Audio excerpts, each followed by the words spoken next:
You were 9 years old the first time you noticed that your parent looked smaller than they were supposed to look. Maybe they were crying about something a grown-up shouldn't have been crying about in front of you.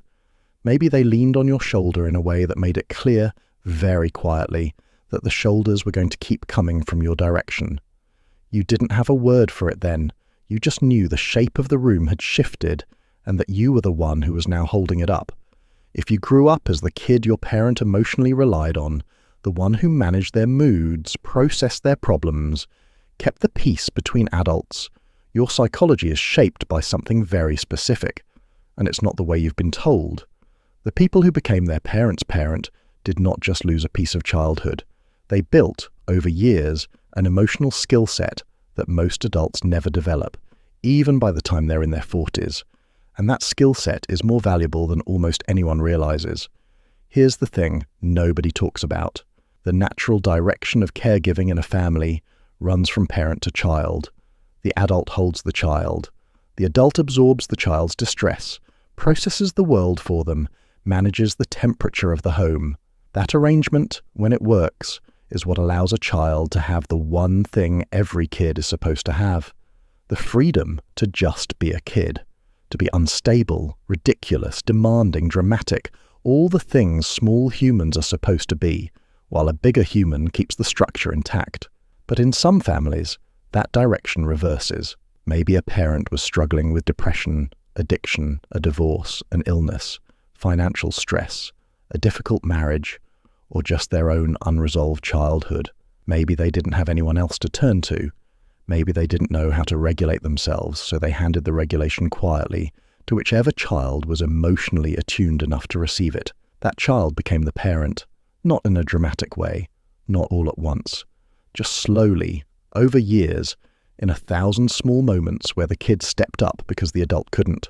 In the 1970s, family therapist Salvador Minuchin introduced the term parentified child to describe kids who took on adult caregiving roles inside their own family. Minuchin identified two distinct forms: instrumental parentification, where the child takes on physical responsibilities like cooking, cleaning, or caring for siblings, and emotional parentification, the more invisible and more damaging form, where the child becomes the parent's emotional support, advisor, or confidant. Decades of follow-up research, including work by psychologist Gregory Yurkovich, found that emotionally parentified children grew into adults who were unusually competent, emotionally sophisticated, and accomplished, but also unusually exhausted, anxious, and prone to over-functioning in their relationships.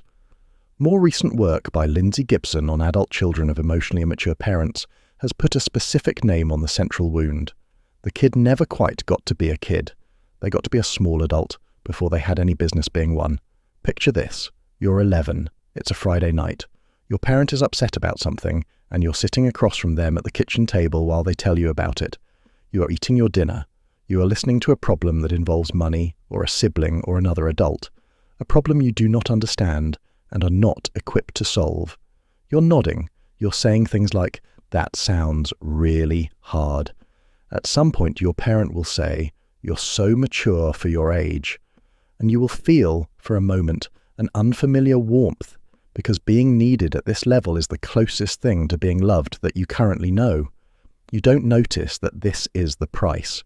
You'll notice that part 15 years later, in a therapist's office, in a sentence you didn't know you were going to say. But here's where it gets interesting. The years you spent regulating someone else's emotions did something most people never learn to do. You developed adult-grade emotional attunement before you hit puberty. You can read the temperature of a room in seconds. You can tell when someone is lying about being fine. You can sense an oncoming argument 3 sentences before anyone else in the room has registered it. This is the same skill therapists, mediators, and senior negotiators spend years training. You got it the long way, in your kitchen, by 12. And here's the kicker. The kid who held a parent up developed a stillness most adults can't manufacture. When everything around you is falling apart, you don't fall apart with it. You go quiet. You go competent. You sort the problem. This isn't suppression, although it can become that. At its best, it's a regulatory steadiness that took years to build.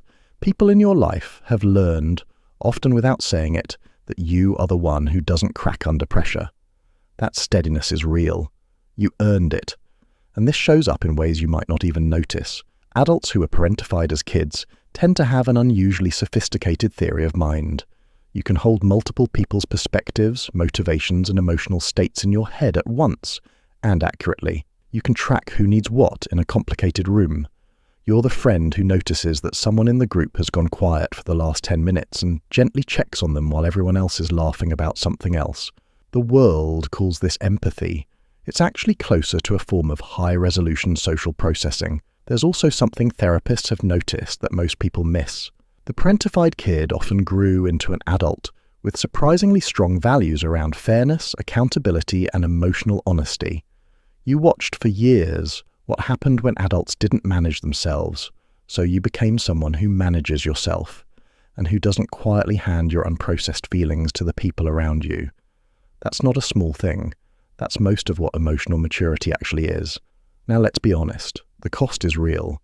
Adults who parented their parents often struggle to ask for support, to receive care without flinching, to be the one who gets held instead of the one who holds. They tend to overgive in their relationships, to attract people who lean too hard on them, to feel guilty when resting. The same skills that make them good at carrying others can quietly keep them from ever putting the weight down. That part is real, and naming it is the first step toward letting some of it go. But for the adults who learn to keep the attunement and slowly let some of the over-functioning go, here's what you actually carry. You have an emotional skill set that took most of a childhood to build, but it is genuinely one of the most useful skill sets a person can carry. You can hold complexity. You can stay calm when other people lose it. You can read the room. You can hold space for hard feelings without making them about you. You have a quiet emotional infrastructure that other people, often without realizing it, rely on. The work isn't to stop being good at this. The work is to let the people around you carry their own weight sometimes, and to notice that the world doesn't actually fall apart when you do. There's something quietly remarkable about people who grew up holding adults up. They tend to walk into rooms already scanning for who's struggling. They tend to be the friend everyone calls in a crisis, the partner who keeps the household running, the coworker who notices what's been overlooked. They have spent so much of their lives carrying that the carrying has become invisible to them and to almost everyone around them. But it has cost them something real, and it has built something real. If you have spent your life vaguely aware that the parent you took care of should have been the one taking care of you, this might be the moment to consider that what you built in their place wasn't a substitute for childhood. It was a different kind of inheritance, and it is the part of you that everyone in your adult life now leans on. Often without knowing, they are leaning on it. You're not too responsible. You're not too serious. You're not too grown up. You're someone who built an emotional skill set most adults never develop, in a place no kid should have had to build it, and you carry it now with a quiet competence the rest of the world keeps quietly relying on. This channel is called Silent Awareness, because most of these things stay silent until somebody names them. If you want more of that, subscribing is the simplest way to support it, and it really does help us keep going. Hit the button before you click away.